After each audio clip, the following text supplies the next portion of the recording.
History and Origin of the Easter Egg, sort of. As told by Georg Köster, your narrator. The mysterious origin of the Easter egg. It began as a cosmic egg. Mysteriously, it landed on the continent of Africa. There, it became the cradle of civilization, facilitating evolution on Earth. In about 530 BC, the great Darius stole the egg and fiercely protected his possession against all enemies, foreign and domestic. Eventually, the egg escaped to China.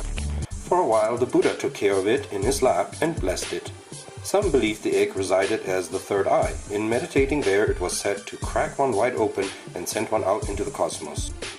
In 215 BC, it supposedly died and was carefully buried in Qin Shi Huang's tomb in China for a long time. But this is not true, since it appeared mysteriously at the birth of Jesus Christ.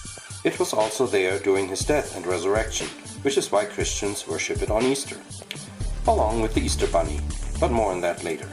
Somehow in 700 AD it moved to the temple of the Great Jaguar in Guatemala. There it was venerated until it fell from grace. It tumbled down and broke, prophesying the end of an age 1300 years later in 2012. Somehow reborn in 1101 AD, it first met its maker in the northern Song dynasty in China. A little child discovered it there and carried it to the wise ones who contemplated the balance of the universe. Little is known about its history from then on until recent times. In the 1800s, it appeared in Germany to Dr. Faustus in the magic mirror, signifying that it came from the macrocosm. Dr. Faustus had a dog that almost ended the egg's journey on Earth. Instead, however, it suddenly began to reproduce wildly. Which brings us back to the bunny. Something went wrong in Dr. Faustus' magic, and the Anglo-Saxon goddess Oestra snatched the egg to bring fertility to spring, along with her bunny cohort.